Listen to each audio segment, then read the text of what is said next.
Mais non. Attendez. Affichage, mode lecture. OK. Zou. Donc aujourd'hui, on va parler des séries. La présentation en PowerPoint va être assez rapide.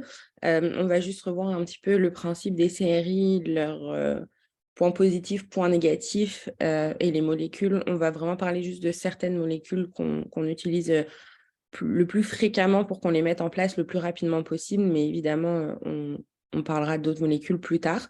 La deuxième partie, donc ça va être plutôt sur le tableau de calcul, mais ça va être plutôt un peu en mode discussion ouverte. Je ne sais pas comment vous avez l'habitude de calculer vos CRI, ce que vous préférez mettre en place, ce qui est plus facile. Et c'était juste un petit peu pour discuter de ça ensemble et voir un petit peu après pour faire un tableau qui soit utile à tous selon vos préférences à vous. Donc, les CRI, les perfusions continues, hop, bien sûr, c'est bon, parfait. Donc, on va surtout parler aujourd'hui des molécules analgésiques. Tout ce qui est vasopresseur et compagnie, c'est des choses pour lesquelles on n'est pas encore équipé dans les MUV. Donc, on peut en faire, on pourra en parler, mais on va vraiment s'intéresser pour le moment aux molécules accessibles et ce qui est facile à mettre pour la majorité des patients. Donc, si on parle de l'analgésie, ça permet vraiment une analgésie multimodale et personnalisée de notre patient. Et ça permet surtout d'éviter tous les pics ou les oublis d'analgésie du patient. Une injection de méthadone oubliée à 14 heures parce qu'on était dans le rush, ça arrive. Donc, le fait d'avoir une perfusion continue, ça permet pour notre patient d'avoir une analgésie continue.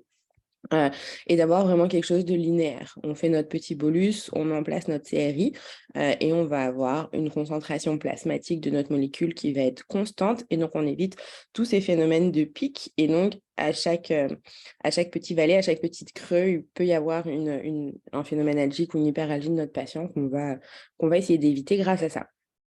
Ça nous permet également d'utiliser les effets synergiques de nos différentes molécules. En utilisant plusieurs molécules, on peut se permettre d'utiliser nos molécules à plus faible dose, ce qui réduit également les effets secondaires. C'est-à-dire qu'au lieu de mettre un patient top range de notre fentanyl, par exemple, en CRI, on peut l'associer à une autre molécule pour diminuer un petit peu la dose de notre fentanyl et éviter les effets négatifs, les effets secondaires de notre fentanyl. Non, on va rapidement parler, pour le moment, le tableau, on y reviendra après. On va rapidement parler des molécules les plus souvent utilisées. En première ligne, c'est les opioïdes. C'est vraiment nos analgésiques de première ligne qu'on utilise très régulièrement. On peut utiliser tout ce qui est morphine, hydromorphone, fentanyl ou rémifentanyl. C'est vraiment les molécules qui sont les plus souvent utilisées. Je ne sais pas, à Domvet, si vous êtes équipé en morphine. Nous, c'est un petit peu plus compliqué. Fait qu'on va avoir de la méthadone principalement ou du fentanyl. Les effets secondaires, notamment avec les bolus, c'est surtout de la nausée ou de la dépression cardio-respiratoire en fonction de la dose ou de la dysphorie. Ici, j'ai plutôt pris le parti de parler uniquement du fentanyl parce que la morphine n'est pas une molécule qu'on a à disposition pour les CRI. Et je trouve que le fentanyl, c'est l'opioïde le plus intéressant pour les CRI. Donc, généralement, la dose, ça va de 1 à 10 microgrammes kilo-heure avec un bolus de 1 à 3 microgrammes kilo-heure. Ne pas hésiter à commencer généralement personnellement sur les chats et même les chiens. C'est rare que je dépasse le 5 microgrammes kilo-heure. Généralement, je suis plutôt entre 2, 3, 5 pour les grosses douleurs. À partir du moment où mon patient commence à avoir besoin des doses de 7, 8, 9 ou 10, j'associe toujours un deuxième analgésique parce qu'on commence quand même à être sur des hautes doses de fentanyl. On va maintenant parler juste du butorphanol, qui est également un opioïde, qui n'agit pas sur les mêmes récepteurs, donc il ne va pas avoir le même effet. Pour le coup, c'est vraiment l'effet sédatif qu'on recherche avec notre butorphanol plus que notre effet analgésique. Il a un rôle hyper intéressant pour utiliser en tant que sédatif, notamment pour des détresses respiratoires sévères, mais aussi des collapses de trachée. J'ai beaucoup de collapses de trachée que je mets sous CRI de butorphanol pour qu'ils gardent une sédation un petit peu constante, qui ne se réexcite pas. On joue ici un tout petit peu sur l'effet antitussif, mais bon, c'est plutôt vraiment pour la sédation. Par contre, le seul problème avec le butorphanol, c'est qu'on a vraiment un risque d'accoutumance et donc une diminution de l'efficacité avec le temps. Plus on laisse notre patient longtemps sous CRI de butorphanol, moins notre CRI va être efficace. Donc, c'est bien notamment pour les grosses crises aiguës. Après, quand notre patient commence à s'améliorer cliniquement, on peut commencer à le sevrer en butorphanol. Généralement, c'est des doses de 0,5 mg kilo-heure. et des bolus, les doses classiques de butorphanol de 0,2 à 0,4 mg kilo, qu'on peut donner IM, le bolus, ou IV. C'est un petit peu mieux IV, mais si notre patient n'a pas encore de voie veineuse et qu'on veut le sédater un petit peu avant de le manipuler, notamment dans le cas d'une détresse respiratoire, ne pas hésiter à donner notre petit bolus IM. Et encore une fois, là, on verra comment vous préférez calculer vos CRI dans un second temps. Les benzodiazépines, autre classe de molécules qu'on utilise énormément en perfusion continue. La différence entre le midazolam et le diazépam, ça va être surtout sa solubilité dans l'eau. Le midazolam est soluble dans l'eau, ce qui va être un petit peu plus pratique.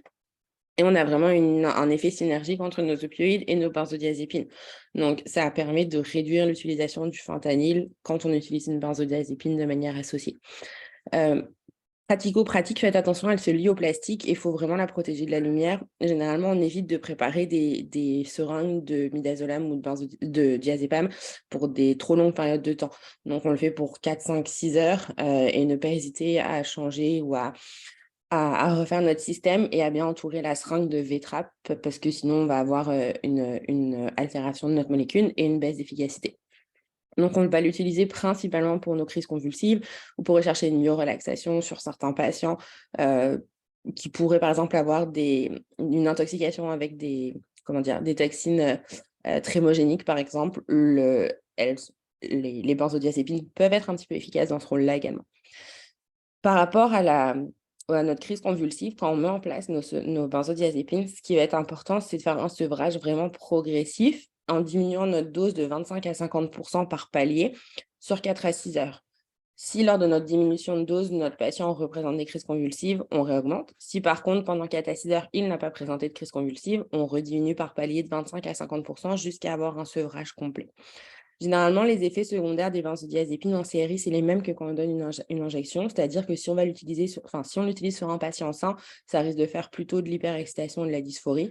Si on l'utilise sur un patient qui est malade ou en association avec une autre molécule, on va vraiment voir les effets recherchés de sédation, de myorelaxation et de contrôle de nos crises convulsives. Les doses sont à peu près kiff-kiff similaires entre les deux.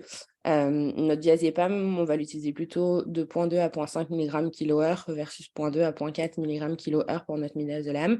Et les bolus, c'est un petit peu la même chose. Donc, un bolus de 0,5 mg kilo si on le donne par voie intraveineuse, on double la dose à 1 mg kilo si on le donne par voie intrarectale pour le diazépam. Et notre bolus de midazolam, ça va généralement être du 0,2 mg kilo IV ou IM. Encore une fois, le midazolam a cet avantage-là de pouvoir se donner intramusculaire. La kétamine, j'aurais pu la mettre directement après les les opioïdes parce que finalement, ça va être un petit peu pour beaucoup, en tout cas, la deuxième molécule de choix lors de réalisation de CRI, donc un antagoniste de nos récepteurs NMDA, ce qui va permettre un petit peu de diminuer notre seuil algique de notre patient et notamment éviter tous les phénomènes hyperalgiques et un peu casser le cycle vicieux de la douleur. Généralement, on ne l'utilise jamais seul, c'est plutôt une molécule de seconde ligne qu'on utilise beaucoup, beaucoup, beaucoup avec les opioïdes. Fentanyl, kétamine, ça se fait énormément. Donc, quand nos opioïdes ne sont pas suffisants, ne pas hésiter à ajouter de la kétamine. Personnellement, je l'utilise plutôt pour des douleurs d'origine orthopédique ou neurologique. J'ai moins l'habitude de l'utiliser pour des douleurs d'origine abdominale ou viscérale. Dans ces cas-là, je préfère une autre molécule, mais on peut également l'utiliser. Les effets secondaires de notre kétamine, ça va être surtout de la dysphorie, de la rigidité musculaire, des animaux qui peuvent être un petit peu en mydriase, de la tachycardie ou de l'hypertension. Et dans cette suite-là, elle va être vraiment contre-indiquée dans les cas de trauma crânien. Donc, dans les cas de trauma crânien, vraiment, on la laisse de côté, on ne l'utilise pas. Mais sinon, pour tout ce qui est douleur orthopédique, des fractures, des hit by car, des animaux qui ont été polytraumatisés, des parachutistes ou autres, ça peut vraiment, vraiment, vraiment beaucoup les aider et les relaxer. Par rapport aux doses, alors il y a deux types, il y a 2 unités, donc des doses différentes selon l'unité que vous avez l'habitude d'utiliser, soit en milligrammes kilo/heure ou en microgrammes kilo-minute. En microgrammes kilo-minute, en tout cas, c'est des doses de 5 à 20. Encore une fois, généralement, je vais jusqu'à 10-15 maximum, avec un bolus qu'on donne généralement 10 à 20 minutes avant de mettre en place notre CRI à 1 mg kilo. Et donc la lidocaïne, qui est, pour moi une molécule que j'aime énormément en CRI, elle a vraiment l'avantage, en plus de son analgésie viscérale, assez importante, de prévenir des lésions de reperfusion parce qu'elle a un vrai effet antioxydant. Elle peut un petit peu capter nos radicaux libres, elle est un petit peu modulatrice de notre inflammation. Donc généralement, la lidocaïne est vraiment recommandée pour tous nos patients à risque de CIVD, nos chocs septiques, les splénectomies, les DDI, donc pour toutes les, hem, gas SDTE, pardon. Donc pour tous ces patients-là, la lidocaïne est vraiment, vraiment recommandée et elle a vraiment une analgésie viscérale assez importante et elle prévient de l'iléus. Donc pour tous les post-opératoires de chirurgie digestive où un iléus peut se développer également, ce qui est entéro-entérectomie, ça peut être extrêmement utile. Je l'aime énormément aussi sur les cas de pancréatite. Vraiment pour tout ce qui est, viscéral, j'aurais beaucoup plus tendance à utiliser la lidocaïne que la kétamine. Attention, par exemple, donc je vous ai mis juste le chien, uniquement pour la simple raison que chez le chat, nos doses thérapeutiques, non toxiques sont beaucoup plus faibles. Dans ce sens-là, j'ai peu tendance à l'utiliser chez le chat parce qu'il y a trop de risques d'erreurs de dosage et donc de toxicité à la lidocaïne. Surtout que chez le chat, finalement, la kétamine est peut-être un petit peu plus intéressante. Fait qu'on va en parler uniquement, chez le chien pour éviter ces erreurs-là, mais elle s'utilise également chez le chat, à des doses moindres, évidemment. Donc voilà, lors de l'utilisation, ça va être surtout, notre analgésie de seconde ligne, donc comme on le disait pour les douleurs, d'origine viscérale, mais également lors d'arythmies, quand on a nos CVP, puisque notre, lidocaïne est un anti-arythmique. Donc CVP qu'on peut retrouver, ces contractions ventriculaires prématurées, j'ai aucune idée de comment ça s'appelle en français. Hem Mais c'est les anomalies de les arythmies donc on retrouve notamment, avec les dilates-torsions et compagnie, les splénectomies. Donc pour ces cas-là, la lidocaïne va être, extrêmement efficace aussi. Donc généralement, on va donner un bolus de 2 milligrammes/kilo. Alors le bolus, il a surtout un rôle antiarythmique plus qu'analgésique. Pour l'analgésie, le bolus est un tout petit peu moins utile. Par contre, vous pouvez le donner, il y a aucun problème. Et ensuite, on va utiliser donc une CRI. Nos doses, ça va être, de 25 à 100 microgrammes kilo-minute avec des paliers de 25 à 25 globalement. Généralement, on met des patients à 25, 50, 75 ou 100 microgrammes kilo-minute. Hem, Attention cependant, dès que vous commencez à arriver à 75 ou 100, vous pouvez vraiment rendre vos patients très nauséeux. Donc, surveillez bien, et si vous avez besoin de monter parce que, par exemple, en cas d'arythmie, votre animal continue à faire des CVP à 50 microgrammes kilo-minute et vous voulez augmenter à 75, si votre animal devient soudainement nauséeux, dites-vous que c'est à cause de la lidocaïne. Donc, surveillez juste, ce petit paramètre-là. Mais voilà, sinon la lidocaïne est, hyper, intéressante dans ces cas-là. Moi, personnellement, je l'aime beaucoup, beaucoup, beaucoup plus que la kétamine.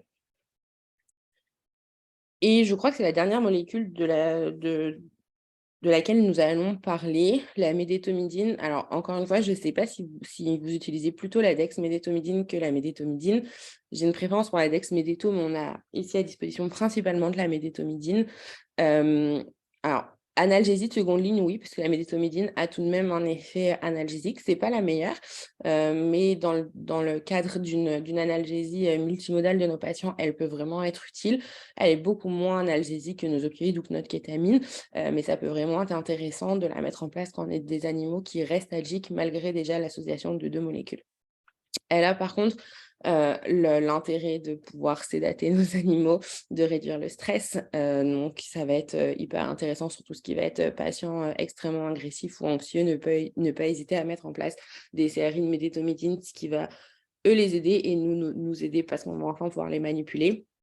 Par contre, que ce soit en CRI ou en injection, isolée, de type bolus, c'est, exactement les mêmes, comment dire? Il faut faire exactement attention à la même chose. C'est-à-dire qu'elle va être uniquement réservée à nos patients hémodynamiquement stables, fait qu'on évite sur les états de choc, parce que les alpha-2 sont sont vraiment pas,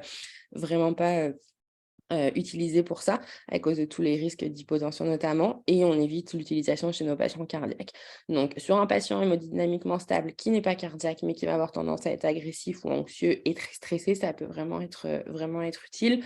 Donc la médétomidine, c'est des doses entre 0,5 et 5 microgrammes kilo/heure. avec un bolus donc, de 5 à 15 microgrammes kilo, dépendamment de si vous le donnez IM ou IV, la dose ne va pas être la même, hein, on double quand on est par voie intraveineuse. Ah, puis le propofol, exactement, qui est donc, pour le coup, lui, une molécule, qui va être, sédative, et anesthésique principalement. On l'utilise notamment dans tout ce qui est TIVA quand on veut faire des anesthésies fixes, avec, différentes, molécules. Généralement, quand on fait des anesthésies fixes, on va le coupler à un opioïde type fentanyl. Donc, on peut l'utiliser pour nos crises convulsives réfractaires ou des anesthésies. Donc, si on a un animal sous ventilateur qui doit rester anesthésié, si on a un animal en obstruction des voies respiratoires supérieures qui doit rester anesthésié et intubé, on va vraiment l'utiliser dans ces cas-là. Donc, crise convulsive ou encore une fois, tout ce qui est intoxication trémogénique réfractaire au traitement également. Par contre, donc le range est assez important, là, c'est de 50 à 60 microgrammes kilo-minute. Par contre, plus on augmente la dose, plus on a un risque d'apnée, exactement comme quand on fait un bolus. Donc toujours faire attention, bien surveiller, la respiration de notre petit patient. Voilà, généralement, je préfère toujours donner un petit bolus, donc exactement les mêmes doses que ce qu'on utilise en titration quand on anesthésie nos patients, là, donc entre 1 et 4 milligrammes kilo, donc un petit bolus.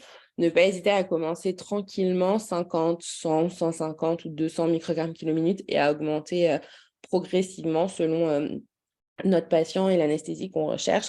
Mettez pas tout de suite à des top range, sinon ça va être un petit peu plus risqué. Donc, globalement, en conclusion, nos CRI, elles permettent vraiment une meilleure gestion de la douleur, de la sédation, du stress de nos patients. Je pense que c'est important qu'on commence à le développer de plus en plus dans les MUV. Il y a certaines molécules qui peuvent s'utiliser extrêmement facilement et qui peuvent vraiment aider nos petits patients, notamment la lidocaïne, qui est un petit peu ma molécule préférée, entre guillemets. Par contre, attention, toujours identifier les seringues avec les concentrations de produits. On n'a pas tous la même façon de calculer des CRI. Certains vont préférer avoir une concentration fixe, d'autres vont préférer avoir un débit fixe. Donc toujours, toujours, toujours identifier des seringues avec les concentrations de produits. Une seringue non identifiée, c'est poubelle immédiatement. Ne pas hésiter d'ailleurs à vous faire, contrôler, contre-vérifier. On est toujours 2 en clinique, donc ne pas hésiter parce que des erreurs de dosage et des toxicités liées à des molécules, ça arrive. Donc vraiment toujours identifier, contrôler avant de plugger n'importe quel produit sur notre patient. Vérifier également les incompatibilités entre plusieurs produits et utiliser plusieurs cathéters au besoin. Le diazépam n'est pas compatible avec le LRS, par exemple. Donc, ne pas hésiter vraiment à checker. Les informations se trouvent sur Internet, sinon il y a des bouquins de compatibilité et ne pas hésiter à poser plusieurs cathéters sur nos patients au besoin.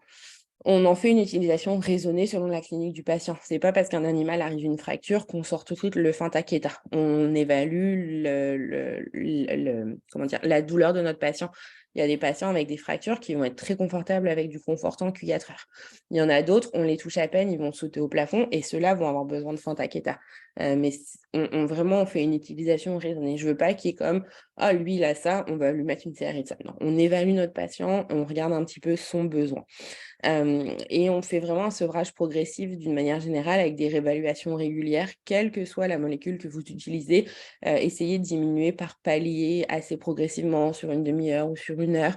Puis si notre animal le tolère, continuez à diminuer plutôt que de faire un arrêt progressif, notamment pour nos molécules analgésiques. Vous faites un arrêt progressif, c'est-à-dire qu'une fois que la demi-vie de votre molécule est passée et que votre molécule est éliminée, ça veut dire que d'un coup, hop, votre patient n'a plus d'analgésie et là, par contre, il peut redevenir hyperalgique assez rapidement. Donc, on n'hésite pas à faire un sevrage progressif et à tout de suite, par exemple, si on sèvre en fentanyl, tout de suite ne pas hésiter à donner une injection relais de méthadone ou de buprenorphine à notre patient selon sa douleur pour éviter justement qu'on se retrouve encore avec un gap et une période sans analgésie. Donc ça, c'était vraiment hyper rapide juste pour parler des molécules principales qu'on utilise. Comme je vous l'ai dit, on ne parlera pas nécessairement de tout ce qui est vasopresseur ou autre, parce que pour le moment, c'est des molécules auxquelles on n'a pas encore accès. On pourra en reparler dans un second temps, dans un autre thème, par exemple sur les chocs septiques, les vasopresseurs prendront toute leur utilité à ce moment-là. Et ce que je voulais voir avec vous, c'est ça, c'est la façon dont vous préférez calculer.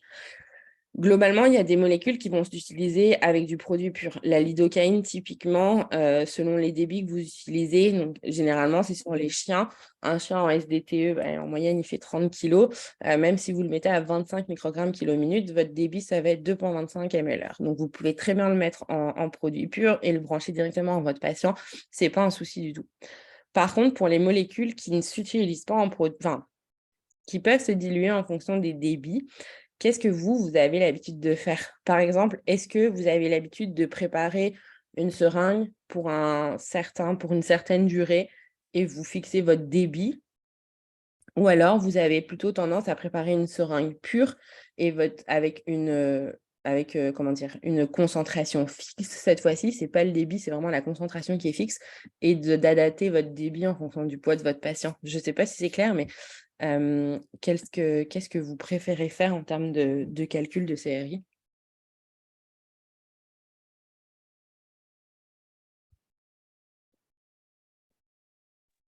Moi, j'ai plus team adapter le débit, mais bon, ça me regarde.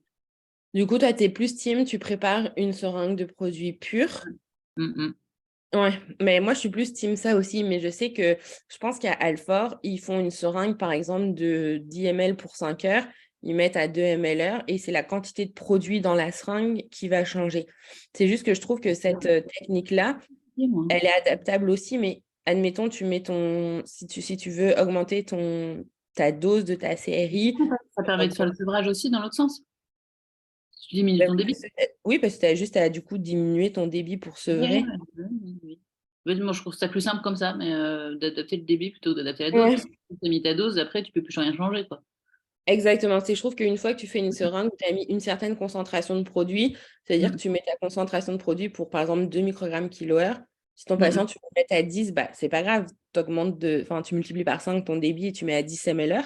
Mm. Mais je ne sais pas du tout ce que vous avez plutôt tendance à faire. Du coup, à chaque fois, j'ai mis les deux façons de calculer en fonction des Oui, bien préférences. sûr, ouais, je pense que d'habitude. Alors après, encore une fois, ça c'est pareil, il faut bien le préciser sur la seringue, parce que Exactement. sinon, quand on passe l'oreille à quelqu'un d'autre, ça peut entraîner des erreurs. Exactement. C'est que du coup, il faut hyper bien l'identifier. Ouais. Et c'est pour ça que je trouvais qu'une façon universelle pour Bah tout le oui. monde, c'est simplifier les choses et limiter les erreurs. Mais je ne sais pas ce qui est plus réalisable. Ceux qui sont là, vous exprimez-vous. On vous mangera pas. Nous, ce qu'on fait à Urgence, bonjour à Ouais, tous. merci Euh, Lynn. c'est en gros, moi, je fais aussi en fonction de, enfin, j'adapte le débit pour la Oui. plupart des animaux, donc des débits variables et comme ça, je peux ajuster la dose en fonction de ça, comme Ouais. vous faites. Sauf des fois quand ça fait des débits parfois importants pour des petits animaux. Mhm. Donc c'est juste dans ce cas-là où je le fixe à 1 ml. Enfin, je fais mes calculs pour que ça tombe sur 1 ml heure et puis. Ok. Du Mhm. coup, dans le fond, c'est tout le temps, enfin, vous faites tout le temps genre une dilution ou alors une seringue d'une concentration définie de votre produit et Ouais, c'est votre débit exactement. qui va changer. Ok, donc vous, c'est plutôt la deuxième ligne de calcul. Par exemple, pour la kétamine, on fait une solution à 10 mg/ml, c'est une dose, une concentration fixe de mon produit et mon débit va être adapté en fonction de ma dose. Ah oui, nous, voilà, on fait notre préparation, après on l'adapte en fonction du poids, ce qui fait que ça fait des débits variables en fonction du poids. Mais parfois, ça peut entraîner cette approche, ça peut entraîner que c'est sur des petits animaux, Mhm. on se retrouve avec des débits qui sont parfois soit très très petits, du Ouais. coup, pour le pouce seringue, ça va pas, soit au contraire, rajouter à la fluido, ça peut aussi, le patient est cardiaque, Mhm. sur des choses, les surcharger, quoi. Exactement. Ok. Et quelles sont les molécules que vous avez en opioïdes? Est-ce que vous avez de la morphine ou vous utilisez principalement le fentanyl? En série, on fait exclusivement du fentanyl pour les opioïdes. Ok. La morphine, on l'utilise rarement, c'est plutôt méthadone, Fenta. Ok. On le fait pas mal durant la neste aussi. Franchement, la série de fentanyl pour les animaux un peu Complètement. instables, ça permet de réduire clairement l'ISO, donc ça, c'est important. Exactement. C'est vrai que j'en ai pas parlé, mais pour toutes les molécules en CRI, ça diminue complètement notre Ouais, concentration ça musculaire apporte en vraiment un ISO. plus de ce côté-là. Avec La la lido, lidocaïne, éventuellement. Avec la lido en euh, plus pour les chirurgiens d'urgence. ouais, l'ido sur les chires d'urgence, les torsions, on la met en série péri et post-op. Ouais, parfait. et un peu de métoclopramide aussi en série. Ouais, c'est ça. J'en ai pas parlé. C'est vrai que j'en ai pas parlé dans la conf, mais il y a la série de Métoclop. Le tableau va être surtout pour ceux qui voudront l'utiliser, mais peut-être plutôt dans les mieux. Il faut que je le relise et que je le fasse corriger éventuellement par toi, Julie, juste pour s'assurer que les formules sont correctes. C'est classé par classe, mais dans le digestif, il y a effectivement le Oui, ouais, métoclopramide. ok. Je pensais un qui- truc, Agathe, les formules, elles sont rentrées. Il faudrait qu'on essaie de faire un tableau. Ah non, c'est ça, oui, tu peux modifier. Si tu rentres le poids de ton chien, ça te donne Ouais, le. ouais, c'est ça. C'est que si je change le poids de mon chien, ça change en fonction Les de. formules sont pré-remplies. Ok. Oui, exactement. Ça, on le met sur les bureaux des Exactement. Il faudra juste peut-être que moi je le contre-vérifie et que peut-être toi au pire le contre-vérifie à nouveau. Mais oui, le métoclopramide, j'en ai pas parlé dans la conf, mais pour tout ce qui est iléus, une fois qu'on sait qu'il n'y a pas de phénomène obstructif, c'est parfait en post-op de nos chirurgies digestives.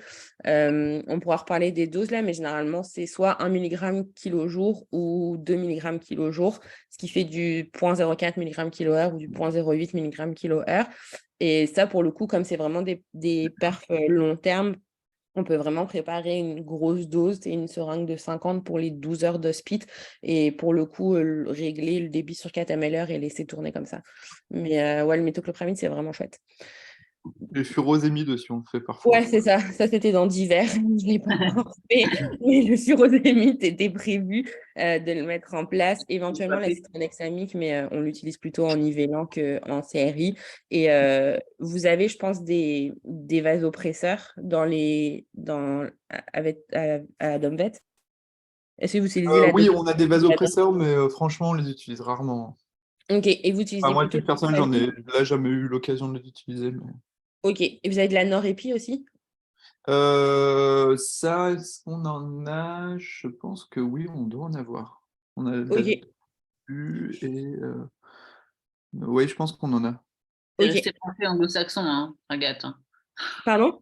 C'est resté branché anglo-saxon. Pourquoi? Noradrénaline. Ici, on dit noradrénaline. Ouais, c'est Oh, Norépine. pardon. Ah ouais, moi, c'est norépi. Ouais, pardon.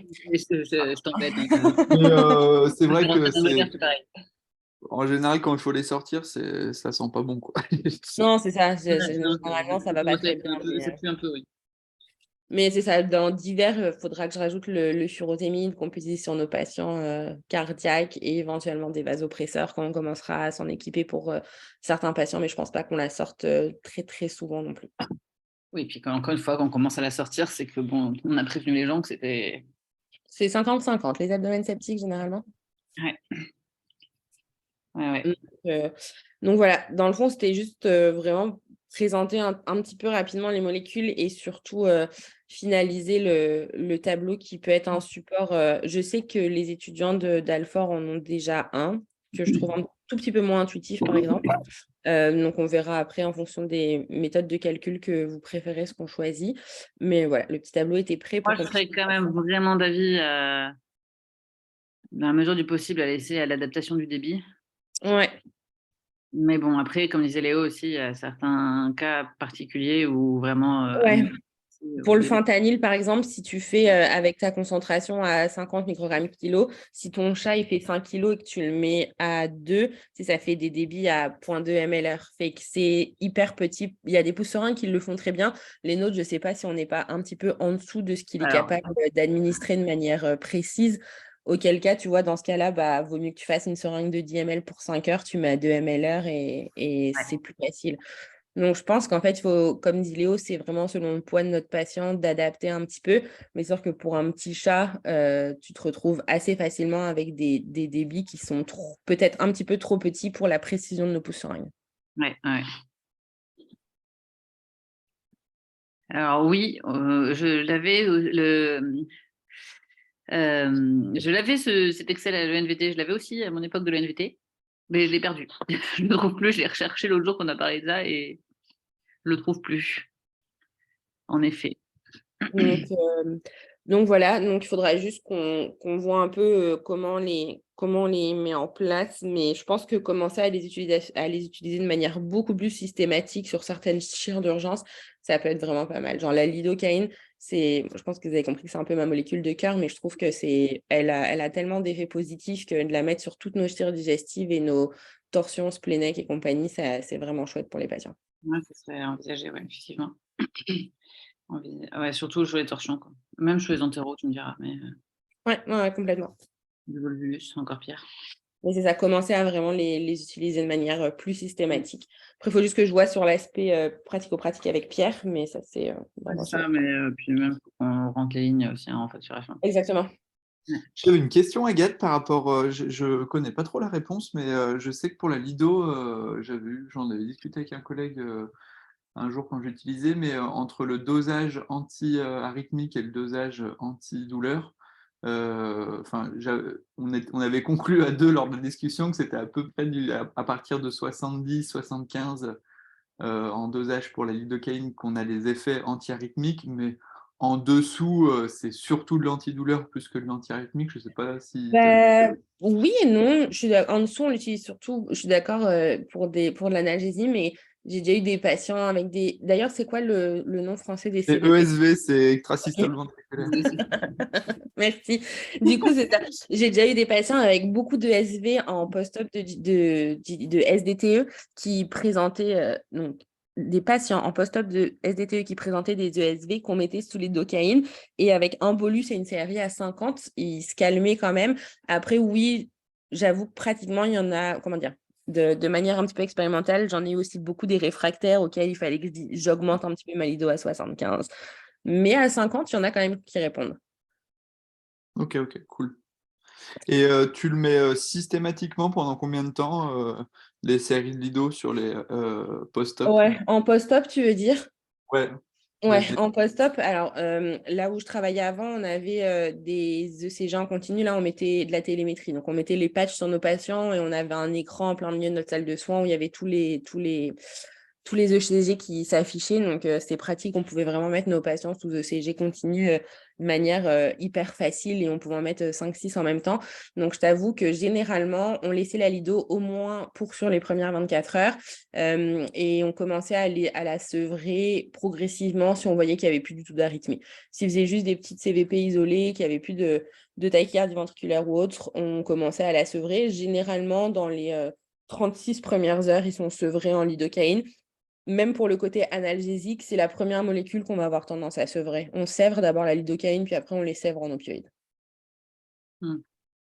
Mais du coup, pratico-pratique, ils avaient généralement pas de lidocaïne pendant plus de 24 heures. On sevrait assez rapidement la lidocaïne à partir du moment où on constatait qu'ils n'étaient pas du tout arythmiques. Ouais, surtout qu'après, c'est vrai que ça rallonge quand même, ça monte bien le temps d'hospitalisation de les mettre sous série. Exactement, c'est ça. Fait que, bon, plus tu es capable de la sevrer rapidement, mieux c'est parce que c'est pareil, quand tu réfères chez les véto-traitants derrière, je ne sais pas dans quelle mesure ils peuvent poursuivre des CRI de lidocaïne, alors que poursuivre de l'analgésie avec des opioïdes, c'est beaucoup plus facile. Fait que, ouais, non, j'ai tendance à la sevrer dans les premières 24 heures. Je te dirais que les 4 à 8 heures post-op, je la laisse systématiquement, que ce soit pour les faits analgésiques ou anti-arythmiques. Et après, on commence à la sevrer tranquillement. Ouais, bah, nous, on fait pareil. Ouais. Par contre, c'est très rare que je la mette à 100. Mon top range, c'est généralement 75. À 100, les animaux Ouais. sont full posés, eux, Ouais, ouais. c'est pas du tout bénéfique pour eux. Ok, cool, merci. Voilà.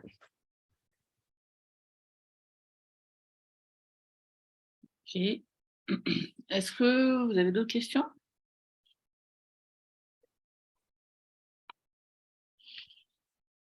Non? Pas d'autres questions? Tout est clair, ouais, parfait, merci. Ouais, top.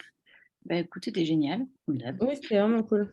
Ouais, moi, j'en faisais plus trop des séries, mais moi, je vais m'y remettre un peu là. C'est bien. Ouais, de ouf, complètement.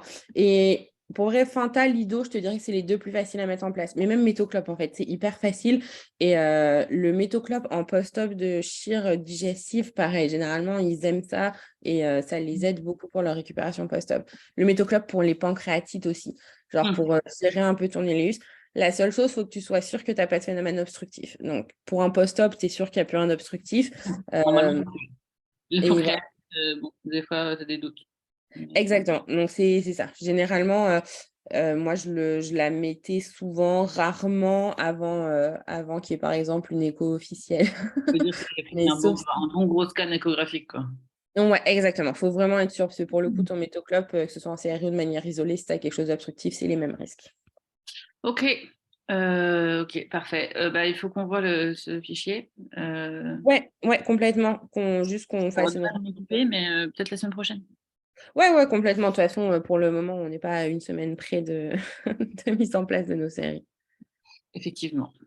Écoute, top. Donc la conf est enregistrée, ça c'est cool. Donc et on vous mettra le fichier à dispo dans les cliniques. Léon vous l'enverra peut-être avec urgence aussi, si jamais ça vous chauffe. Oui, volontiers, oui, ouais. C'est très gentil, merci. Parfait. Voilà. Et puis ceux qui travaillent à Domvet aussi éventuellement dans les unités soins intensifs de Domvet, on vous l'enverra aussi. Je sais pas si on a là, mais bon, voilà. Voilà. Écoutez, bonne fin de journée à tous. Hein, et puis à la semaine prochaine. Et la semaine prochaine, on a dit quoi déjà? Ah oui, on passe sur un sujet plus. Aussi, non? Hein? Ouais, les dystes aussi. Ah, les dystos, c'est la chienne. Ah, faut aussi que je fasse un truc chez la chatte, mais les chattes, elles sont un peu plus pénibles. Mais ouais, dystocie. Et un sujet mimi mignon, voilà, ce qui va redevenir d'actualité rapidement. Complètement. Voilà. Bon, écoutez, bonne journée à tous. Bonne journée. Bonne journée.